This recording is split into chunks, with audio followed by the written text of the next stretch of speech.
इसलिए कुछ न कुछ न हो तो आपके जो सुख उपजे वैसा करो, ऐसा हर तीर्थंकर अनुभव।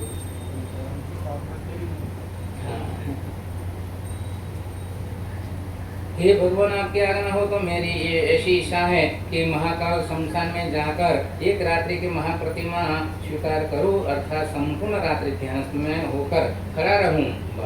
भगवान ने कहा, हे देवन प्रिय, जैसा तुम्हें सुख हो वैसा करो। कई अणम से गए सुकुमाले अनगारे रहया अरिठाणे मीना अभूनया समाणे अरहम अरिठाणे बंदई मनम सई बंदिता मनम सिक्ता अरहवो अरिठाणे मिस्स अंतियावो सह संब वनावो उज्जानावो पडिनिखमिता जेनेव वाग महाकाले सुसाने तेनेव वागछव गच्छता थंडीलम पडिलेहिता उच्चार पाशवनं भूमिं पडिलेहिता इषि बंभागार कायनं जाव दोविय पाये साटू एकरायं महापडिमं वो संपतितानं बिहरई।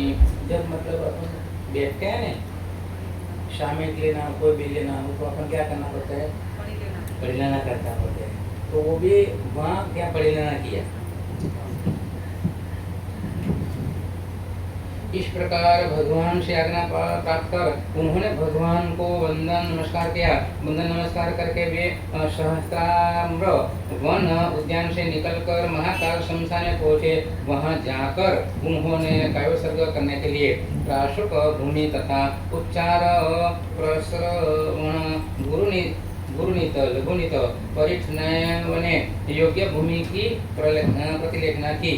तत्पश्चात काया को कुछ नमाकर 4 अंगुल के अंतर से दोनों पैरों को सिकोड़ कर एक भूतगल पर दृष्टि रखते हुए रात्रि को महाप्रतिमा स्वीकार कर ध्यानस्थ खड़े रहे।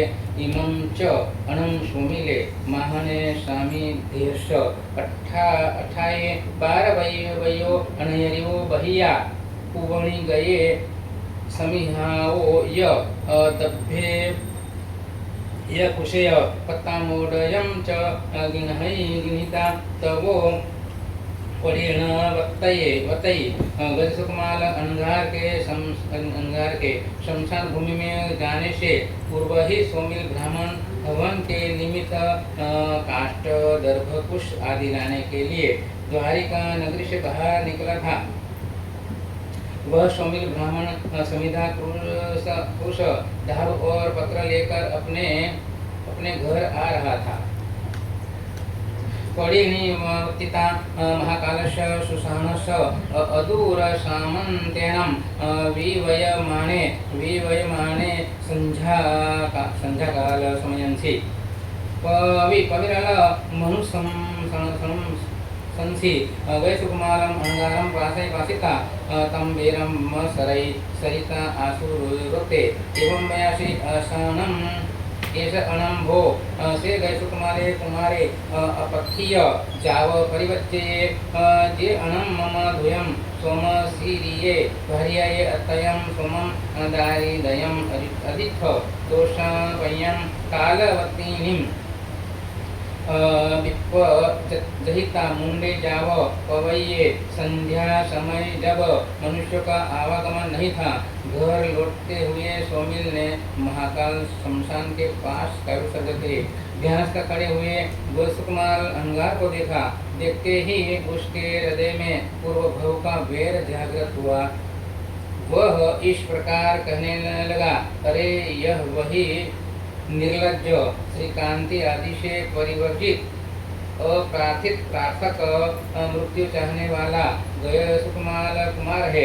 यह पुण्यहीन और दुर्लक्षण युक्त है। मेरी भार्या सोमश्री की अंगजात एवं मेरी निर्दोष पुत्री सोमा जो यौवन अवस्था को प्राप्त है, उसे निष्कारण ही छोड़कर साधु बन गए हैं। तम सेम खलु मम गयसुकुमारस्य वीरणिज्ञायनं परितये एवं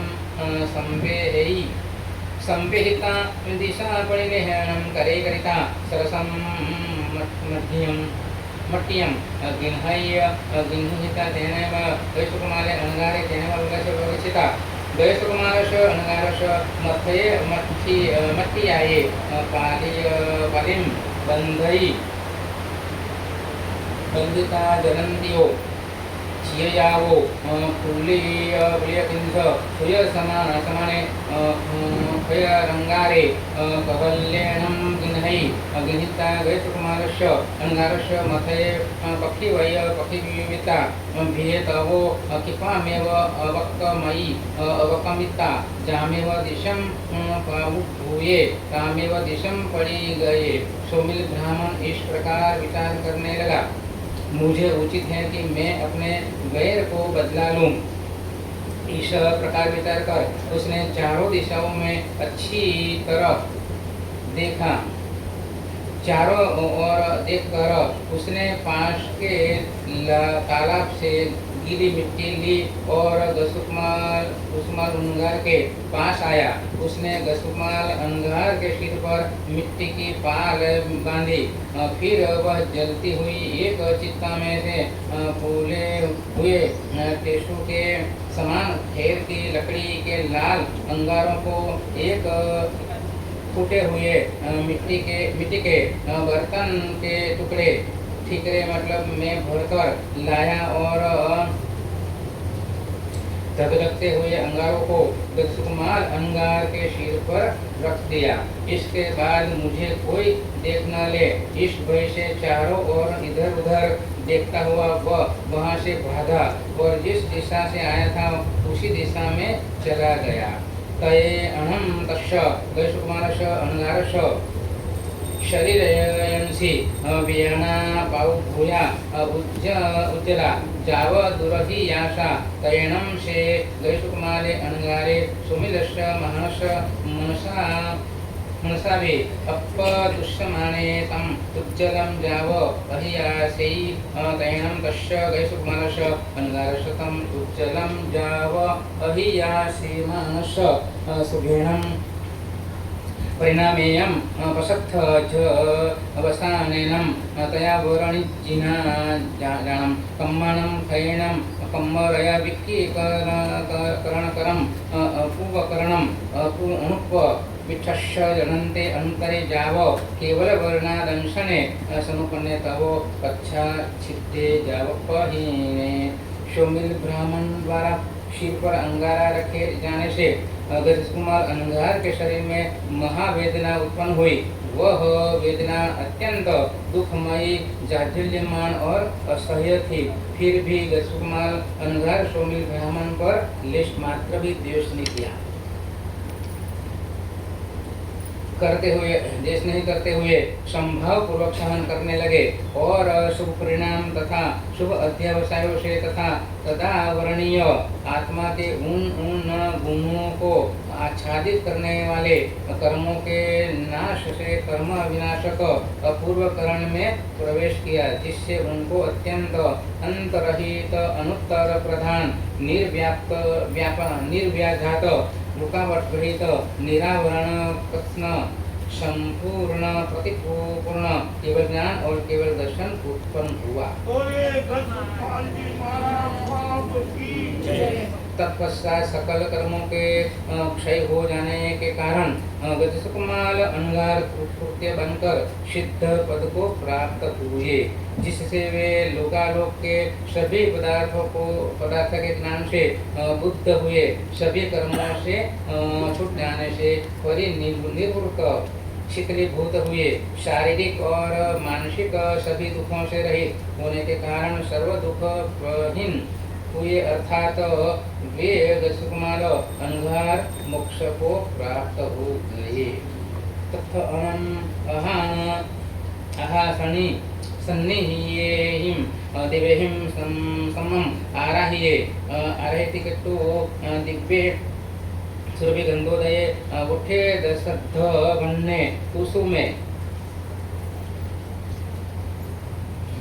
निवाड़िये चिल्लुखेवे कये दिवेय गिय गंधर्व अणाये कये यावी उत्था।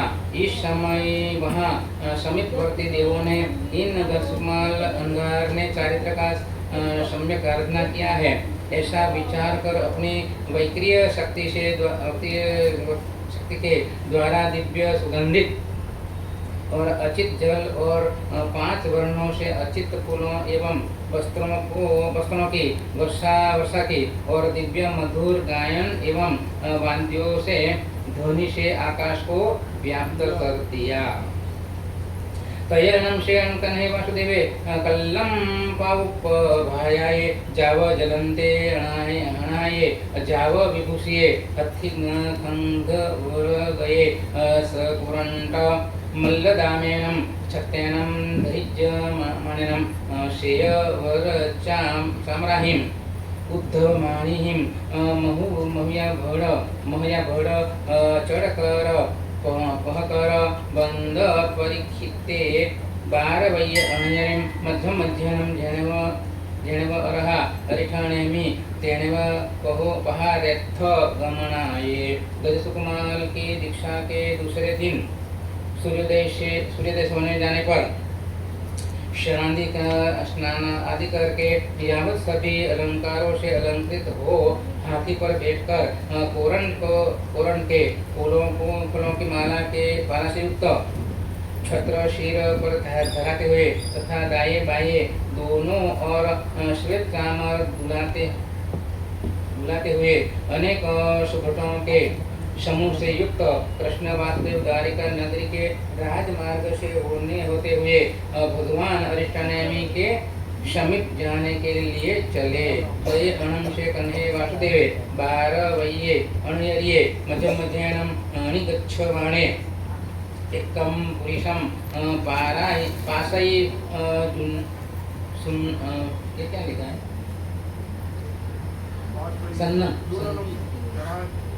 पासई सुन्नम ने जरा जर्जरीय देहम जाव किलंतम महय महालयावो इट्टगरासियो एगमेगम इट्ठगम गहाय बहिर्यार्था भावो अंतो गिहम अनुपविशमानम पासई। द्वारिका नगरी के मध्य जाते हुए कृष्ण वासुदेव ने एक पुरुष को देखा। वह बहुत सिद्ध रूप था। वृद्धावस्था के कारण उसकी देह जर्जरित हो गई थी। वह बहुत दुखी था। उसके घर के बाहर राजमार्ग पर ईंटों का विशाल ढेर था। वह वृद्ध उस विशाल ढेर में से एक ईंट उठाकर बाहर से अपने घर में लाकर रख रहा था। गयनम से कन्हे वासुदेव तस्य पुरुषस्य अनुकंपन ठाये तथिंगंध गए चेव एगम इठगम गिन्हिता बहियार्था पहावो अंतो गिहिम अनुपवेशई।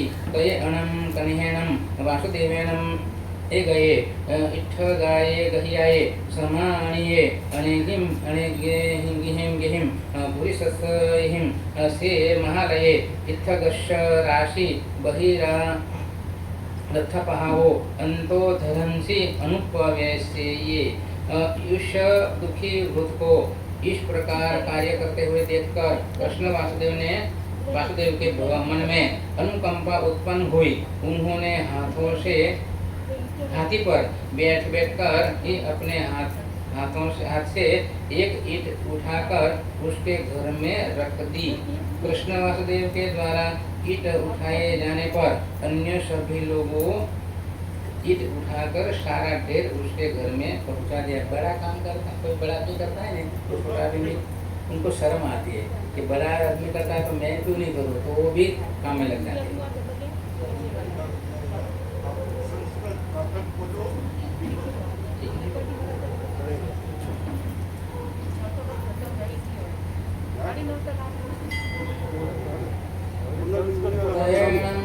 वासुदेवे बारवये अणयरिये मध्यम गच्छय अणिगच्छिता तेन वरः अरिठाणेमि तेन वगच्छिता जावो वन्दये मनसये वंदिता अनमंसिता मय गैसुकुमारम अनगारम उपासना समणयहम हरिषाणमिं वंदये अनमंसये वंदिता अनमंसिता एवं वयासि कहि अनम वंदे शे मम सहोयरे भाया गैसुकुमारे अनगारे जन्हम अहम वंदामि अनमंसामि तये अनम अर्हा हरिषाणमि कणहम वासुदेवम एवं वयासि साहिये अनम कणहा गैसुकुमारेणम अलंगारेणम अपनु अठे तयानमरहा अरिठाणेमि कन्हं वासुदेवम एवं वयासि एवं खलु कन्हा वैशुकुमारे अनम अनगारेणम मम कल्लम कुवावर वरणः कालसमयंसि वन्दैव अनमं सै वन्दिता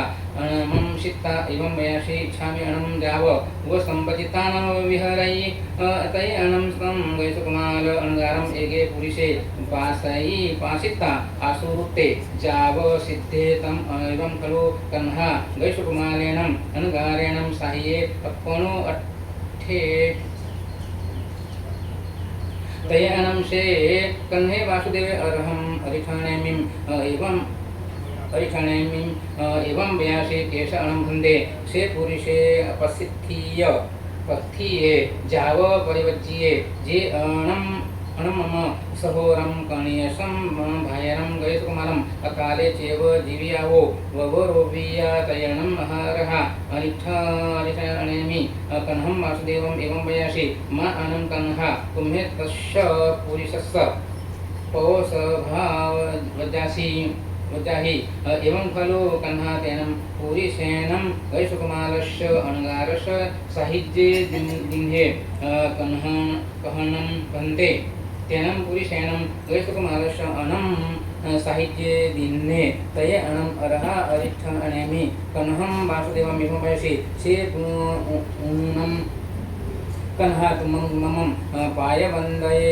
उपमागच्छ माने बारवय्ये अनिर्ये एकं पुरुषं मा पाससि जाव अनुपवेश्य जह अनं कन्हा तुम्हे तस्य पुरुषस्य साहित्ये दिन्हे एवमेव कन्हा तेनं पुरुषेणं वैशुकुमारस्य अनगारस्य अनेक भव सयसहस्र सञ्चयं कम्मम् उदिरे मानिनं बहुकम्मानि जरठं साहित्य दिने तये अनम से कन्हे वासुदेव अर्हम अरिठाणेमिं एवं वयासि से अनम भंदे पुरुषे मये कन्हं जानी अव्ये तये अनम अर्हा अरिठाणेमि कन्हं वासुदेवम एवं वयासि ते जे अनं कन्हा तुम्हें बारवय अनयर्ये अनुप विषमानं पाशिता ठिये चेव ठि भयणं कालं करिसयि तये अनं तुम्हें जानि जासि एष अनं से पुरुषे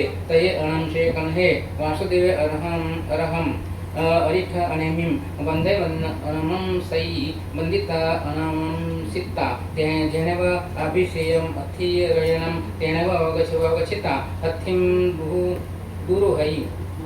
दुरुहिता जेनेव बारवै अनयरि जेनेव सये गृहे तेनेव पहारेत्थ गमनाये तये अनं तस्य समिलस्य महर्ष कल्लं जाव जलंदे अयम्यारुवे अज्जथिये जाव समुत्पन्ने एवं खलु कन्हे वासुदेव देवे अर्हम अरिठाणेमिं पायवन्दये अनिग्रये तम अनामेयम् अर्हया विनाय मेयम् अर्हया सूयमेयम् अर्हया सिद्धमेयम् अर्हया भविष्यै कन्हस्य वासुदेवस्य तम अनम अनुज्जयि अनं कन्हे वासुदेवे मम तेनपि कुमारेणं मारिसै तिकट्टो भिये सयावो इहावो परिणिखमयि परिणिखिमित्ता कन्हस्य वासुदेवस्य बारवै अणयरि अनुपविश मानस सानस्य मानस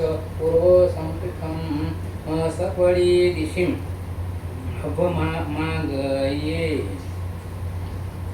तयणं से सोमिले महाने कन्हे वासुदेवं सहसा पाशिता भिये ठिये चेव ठि मे भेयनं कालं करे करिता धरणी तलंसी संपंगेहिं ध शक्ति सधिं सन्नि वडिये तय अनम से कन्हे वासुदेव स्वमिलम महानम पाशय पाशिता अनम एवं व्यासी एस अनम भो देवानुप्रिया स्वमिल महामहने अपथीय पथिये जाव परिवज्ये झेन मम सहोयरे कणीय से भायरे गैसुकुमाले अनगारे अकाले चेव जीव्यावो वगरोवियाति कट्टो सोमिलम महनं पाणिहिं कढविता तं भूमिं पाणिएनं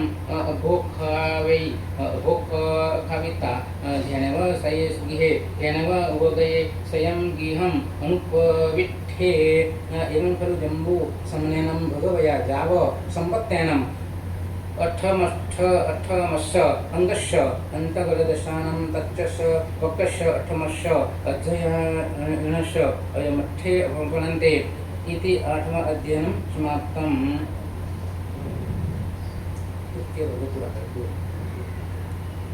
अनवमश्च उखे ववो एवं खलु जम्बो तेनं कालेनं तेनं समयनं बारवये जहा परमये जाव विहरये तत्थानं बारवये अनयरे बलदेवे अनमं राया होता वन्नवो कश अनम बलदेवस्य रन्नुधारिणीं अनमं देवी होता वन्नवो तयनं शाधारिणी शिहं सुमिने जहा गोयमे अनवरं सुहुमे अनमं कुमारे पन्नासं कन्हावो पन्नासं दावो चोदश कुबायिं अहिजय्य विषं वासायिं पर्यावो शेषन्ते चेव जाव सेतुज्ये सिद्धे निखेवो एवं दुम्मेहे वी कुवदारये अभी दुगुणहं वी बलदेवे पिया धारिणी माया दारुये वी वेवं चेव अनवरं वसुदेव पिया धारिणी माया एवं अनादिठी वी वसुदेव पिया धारिणी माया एवं खलु जम्बू समनेनं जाव संपत्तेनं अठमश्च अंगरश्च अंतगलदशानं तच्च वगश्च तेरसमश्च अध्ययनश्च अयमठे पन्नते।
नमो सिद्धानं नमो आयर्यानं नमो उपज्यायानं नमो लेशपसाहुनं एष पञ्चमुखावशवपापनाशनं मङ्गलानं च सविषयं त्वद्धमं अवैमङ्गलम् वशगहरं भाषमशं नमिगमगणमुखं विषहर विसन्निनाशं मङ्गलविल्लामशं विषहर भुलिङ्गवन्दं कण्ठे धारे जोषियामणो तस्यगहरो कुमारी रुठो जरजन्ति वसमं चित्तौद्रमन्दो तुज्जपनाम विबोलो नरतीरेषु बीज्वा पावन्ति न दुःखदुःखजं तोषमत्ते लधे चिन्तामणिकपपाय भय पावन्ति धनं जीवाय रामरं धाम ये संधो महेश भक्ति भरणी भरणेन तादिवदिद्य बोलिं भवे भवे पास जन चंदो चक्कारी मंगल वलिंद मंगलम सिद्धा मंगलम शामंगलम केवली पन्नतो मंगलम चक्कारी लुगुतमा रिंदा लुगुतमा सिद्धा लुगुतमा शाह लुगुतमा केवली पन्नतो धम्मो लुगुतमा चक्कारी शरणं भवजामि हरिहंते शरणं भवजामि सिद्धे शरणं भवजामि शाहु शरणं भवजामि केवली पन्नतं धम्मं शरणं भवजामि अंगूठे अमृत वसे लब्धेतन भंडार ते गुरु गौतम शमर्य वांछित फलदातर मंगलम भगवान विरो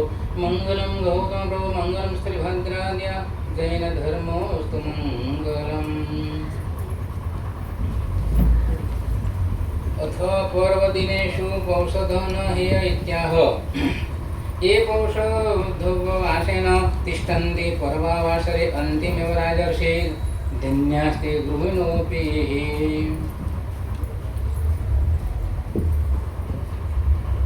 परम पूज्य भगवान महावीर स्वामी ने नमस्कार पूर्वक श्री आत्मा वल्लभ समुद्र इंद्र रत्नाकर धर्म धुरंधर जगत चंद्र सूर्य महाराज साहब ने कोटि कोटि नमन कोटि कोटि वंदन। आज पर्वाधिराज पर्यूषण का तीसरा दिवस।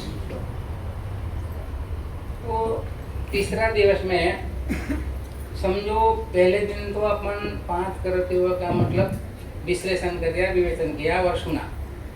दूसरा दिन अपन 11 कर्तव्य का सुना। अभी लक्ष्मी सूर्य महाराज बोल रहा है, लक्ष्मी सूर्य महाराज कि आपके लिए तो मैं सब कुछ बता दिया, समझो 5 कर्तव्य बता दिया और 11 भी बता दिया और सब कुछ मैं आपको बता दिया।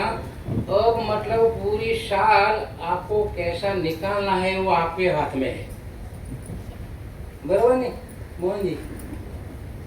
लक्ष्मी सूर्य महाराज ने बता दिया 5 कर्तव्य क्या करना, कौन सा कर्तव्य वो भी बता दिया, 11 भी बता दिया। तो पूरा साल मतलब 12 महीना कैसे आपको निकालना है वो आपके हाथ में है।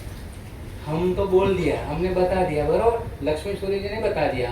तो आप पूरा साल में क्या करना वो बरोबर आप ध्यान से सुन लेना। तो पहले दिन उनका स्वागत किया था, किसका? पर्वदिराज मेहमान का।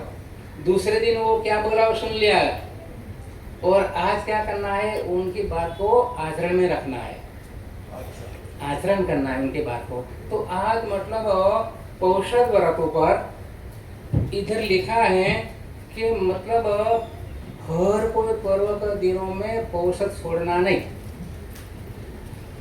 हर कोई पर्व का दिवस हो या दिवाली हो या मतलब ऐसा प्रदूषण हो या मतलब कोई भी अच्छा मतलब कोई पर्व हो तो औषध छोड़ना नहीं, त्याग नहीं करना, ऐसा इधर बताया है। तो पहला आपको मैं भूमिका बता देता हूँ। जब मतलब क्या करना क्या नहीं करना वो लक्ष्मी सूर्य ने बता दिया, लक्ष्मी सूर्य ने।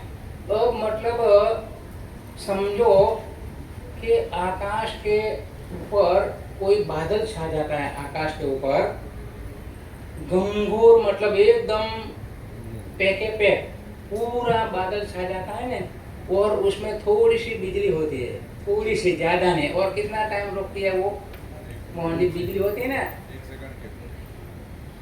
कितना टाइम? मात्र 1 सेकंड या 2 मिनट या मिनट अगर, पर मुझे लगता है 1 सेकंड भी नहीं, 25 सेकंड में चली जाती है वो बिजली। उस समय में आपको बोलूं कि आप सुई में दोरा धागा अंदर डाल देना, सुई में लाइट नहीं है, जैसे अभी लाइट ऐसी लाइट नहीं है, पर ये बिजली जो होती है आकाश के ऊपर, तो अंदर मैं बोलूं कि आप सुई में धागा लगा दो अंदर, तो आप लगा सकते हो। बिजली की मतलब बहुत तो आधा मिनट में भी चली जाती है, क्षणिक है वो। इसी तरह ये जीवन भी कैसा है? क्षणिक है। ये जीवन क्षणिक इसलिए है कि अपन लगभग अभी तलक कर्म के साथ जीते हैं, कर्म के साथ, उनके अंडर में अपना जीवन, उनके अंडर में, किसके अंडर में? कर्मों के अंडर में है। तो याद रखना क्षणिक वो मतलब ये जो है अपना आयुष्य हो या अपना जीवन हो, अपना ये जीवन संभंगुर है तो फिर पछताए क्या हो रहे चिड़िया डूब गई खेत, बाद में आपको पछताना पड़ेगा।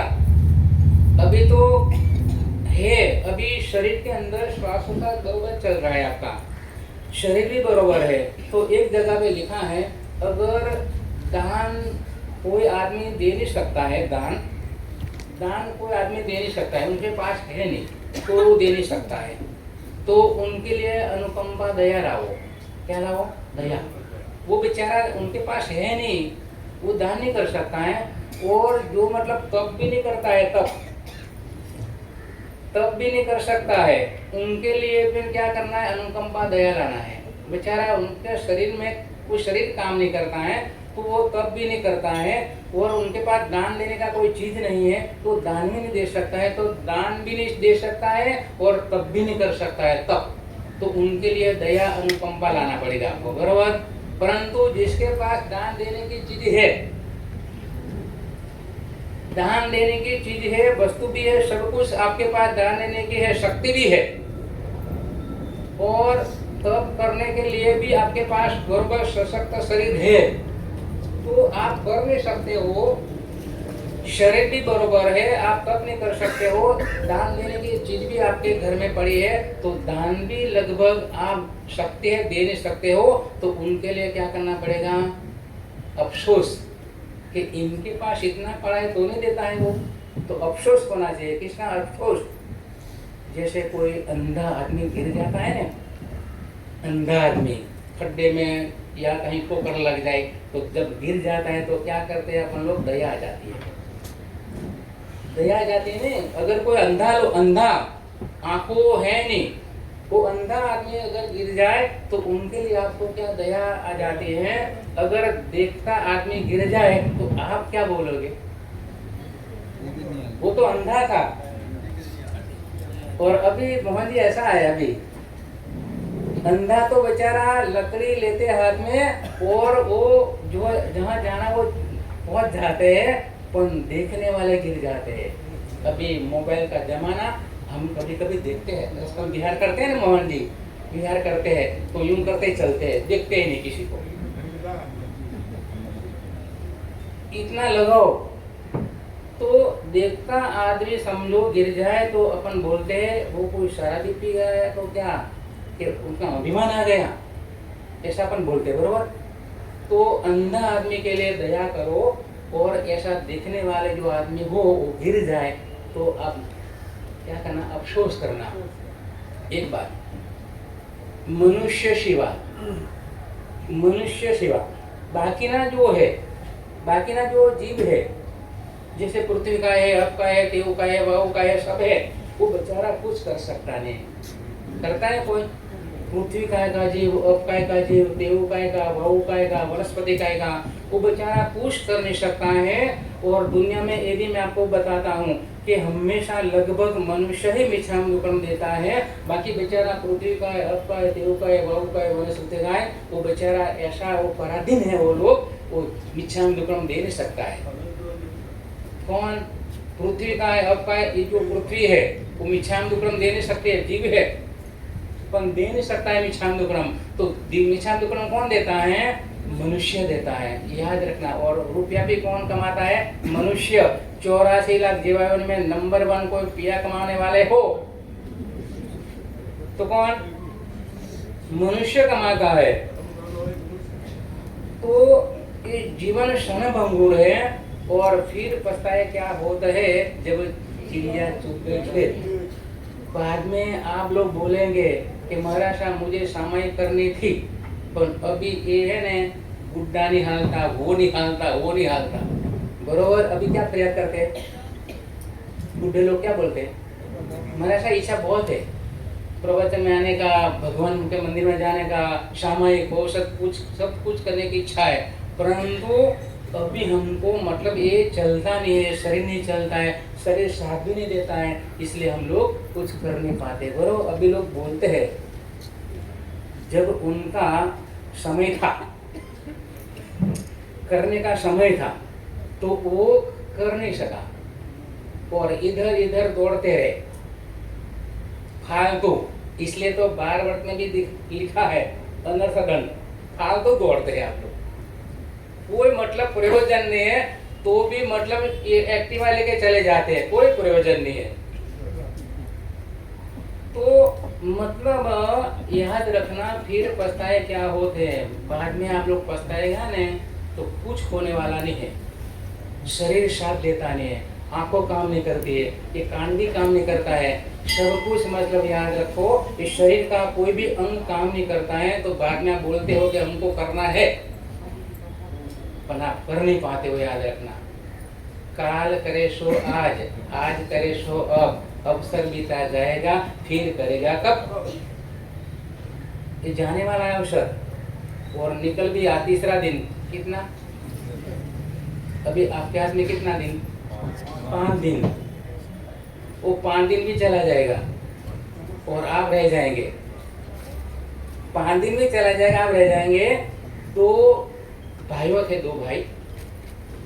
तो कोई राजा का अटपटा काम था, अटपटा राजा का मतलब अटपटा कोई काम था, वो कोई नहीं कर सका तो वो 2 भाइयों ने कर दिया। राजा का काम अटपटा था काम, तो दोनों भाइयों बुद्धि दौड़ाई, आइडिया दौड़ाया, तो उनका काम राजा का कर दिया। राजा खुश हो गया और बोलता है राजा कि आप हमारा काम कर दिया, आप मांगो ये दो, आप मांगो जो चाहे वो मांगो। भगवान भी कहता है आपको मोक्ष देने के लिए भी मैं तैयार हूँ, आप आओ मेरे पास आओ। जब मतलब बीमारी आ जाती है तो डॉक्टर के पास जाना पड़ता है, कहते हैं बीमारी कोई आ जाए तो डॉक्टर के पास जाना पड़ता है, इसी तरह भव रोग का नाश करना हो तो परमात्मा के पास जाना पड़ेगा। भगवान बोलता है पधारो, वेलकम, मेरा दरबार खुला है, आप कभी भी आ सकते हो। अगर थक गए हो तो, संसार में थक गए हो या चिंता से थक गए हो और टेंशन से थक गया हो तो आप मतलब मेरे पास आ जाना। इस संसार में कोई आपको रखने वाला नहीं है। सही बात है। बुढ़ापा जब आ जाता है ना, बुढ़ापा, तो मजाक मस्ती भी करते हैं अपनी। वो तो बूढ़े होने वाले हैं नहीं, जो मजाक करने वाले हैं वो बूढ़े होने वाले हैं नहीं, इसलिए वो क्या करता है, भावेश तू तैयार हो जा बस। तो मतलब मजाक भी करते हैं बूढ़े लोगों की। जब बूढ़ी आती है ना तो बोलता है पिंकी डोकरी आई, यूं बोले, तो मजाक उड़ाते हैं। तो याद रखना, बुढ़ापा जब आता है तो बहुत लोग अपनी मजाक उड़ाते हैं, बहुत। तो दोनों भाइयों ने अटपटा काम कर लिया। राजा खुश हो गया कि आप मांगो वो दे दो। तो दोनों भाई बोला कि हम थोड़ा घर पे जाते हैं, घर पे, और दोनों हम सोचकर बोलेंगे। बोलो। सामने से महाराजा ने बोल दिया, मांग, अगर 1 टाइम ना मांग लेता तो दे देता राजा 1 टाइम ना, पर बोलता है हम लोग घर पे जाके विचार करेंगे, बाद में आपको पछताना मतलब बात करेंगे। तो दोनों घर पे चले गए और दोनों मीटिंग रखी। दोनों मीटिंग रखी तो बोलता भैया, राजा तो खुश हो गया, राजा के बनरत बहुत है, तो अपन क्या मांगना है। तो दोनों एक हवा से बोला, दोनों मीटिंग कर ली और दोनों एक हवा से बोला कि एक काम करो, राजा के पास 1 दिन का राज्य करने का सत्ता सामर्थ्य मांग लो। कितना दिन? 1 दिन राजा बनना है, बस 1 दिन। जैसे लगभग लाल कृष्ण आडवाणी को भावना थी कि मैं 1 दिन बड़ा प्रधान बन जाऊं, और मोरारी देसाई का भी भावना थी, तो वो तो बन गया था। तो भावना रखी तो वो बन गया, बरोबर, पर वो बेचारा बर्बाद रह गया। याद रखना, आप भी अगर नहीं समझे तो, अगर समझ गया तो आपका लगभग आपके हाथ में वर्ल्ड कप आ जाएगा। वर्ल्ड कप समझो नहीं?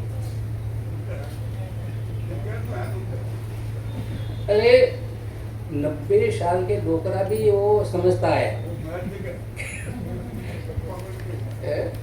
तो मतलब अरे दोनों भाई राजा के पास गया, राजा को बोला कि राजा जी हमको 1 दिन के लिए राज्य करने के लिए आप राज्य हमको दे दो 1 दिन के लिए। तो बोला कि कोई बात नहीं, 1 दिन के लिए दे दिया वो। तो वापिस घर पे आए दोनों।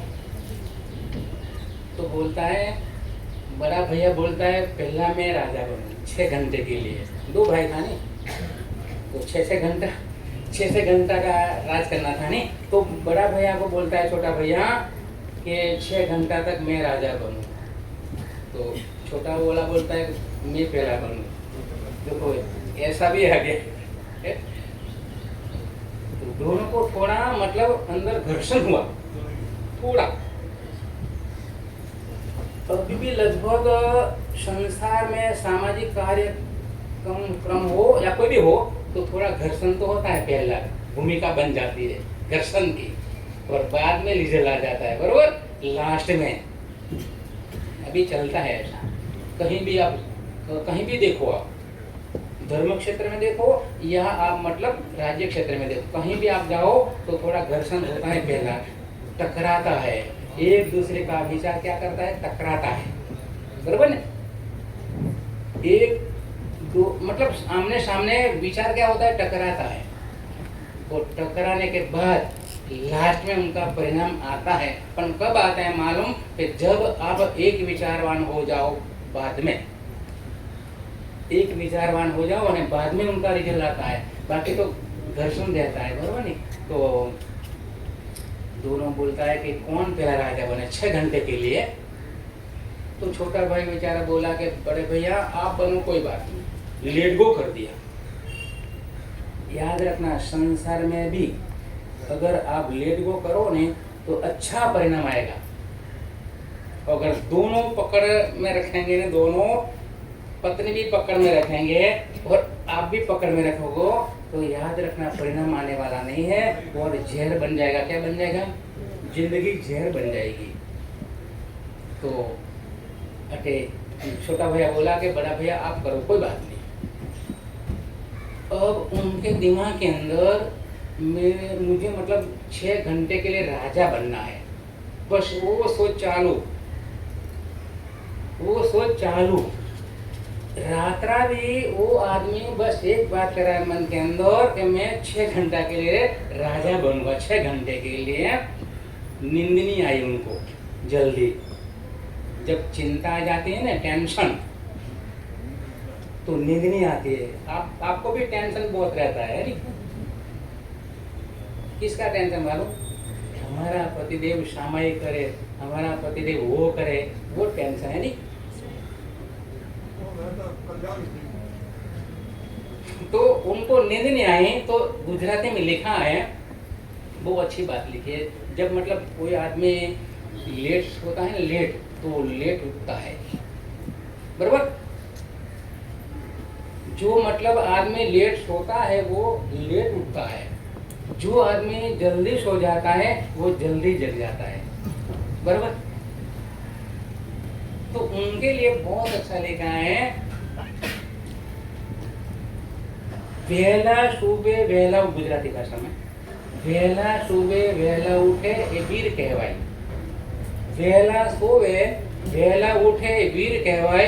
बड़ बुद्धि ने धन વધે, शरीर में रहे सुख, शरीर में रहे सुख। जो आदमी वહેલા सो जाता है उनके लिए 3 फायदा है, 4 फायदा है। एक तो बल भी बढ़ जाता है, धन भी बढ़ जाता है। बल बुद्धि ने धन बढ़े, बल बुद्धि धन, बुद्धि भी बढ़ जाती है और सुख में रहे शरीर। किसका? जो जल्दी सो जाता है उसका। तो अभी क्या उनका तो उल्टा कर दो, मोड़ा सुबे मोड़ा उठे, मोड़ा सुबे मोड़ा उठे ये वीर कहवाय। बड़ बुद्धि धन घटे, बड़ बुद्धि धन घटे, दुख में रहे शरीर। जी लेट होता है वो उठता है ना, समझना उनका वो यूं करता रहता है, दुखता है उनको शरीर। किसका? लेट सोता है वो। तो वो नींद में बेचारा, उनको नींद नहीं आई और लास्ट में थोड़ा नींद आ गया। कितना घंटा मतलब उनको राज करना है? 6 घंटा। वो 7 बजे उठा। कतरा बजे? हाथ में कतरा कलाक? 5 कलाक। 1 घंटा लेट उठा वो बड़ा भैया। फिर अपन भी लगभग, जब आदमी उठता है ना तो पहला लगभग क्या करता है मालूम? आईना में मुंह देखता है, आरिशा में मुंह देखता है, बराबर। तो वो भी उठा और कांच में क्या देखा, तो उनका दाढ़ी बढ़ गया था, उनकी दाढ़ी बढ़ गई थी। तो बोलता है मैं राजा बनने वाला हूँ, मैं राजा बनने वाला हूँ। तो ये तो दाढ़ी बढ़ गई। आज भी लगभग, आज भी हर कोई युवा वर्ग रहते हैं ना, हर कोई युवा वर्ग, उनके मुंह पर आप देख लो क्या है, मम्मी मर जाती है तो दाढ़ी निकालते नहीं है, पप्पा मर जाते हैं तो दाढ़ी नहीं निकालते, अभी क्या हो गया, दाढ़ी रखते हो। मतलब स्पर्धा लगी, एक मतलब किसी ने बता दिया तो चालू कर दिया। एक सुनील नाम का कोई मतलब वेस्ट इंडीज का कोई खिलाड़ी था, वो इतना बाल रखा था, सब अभी ऐसा रख दिया।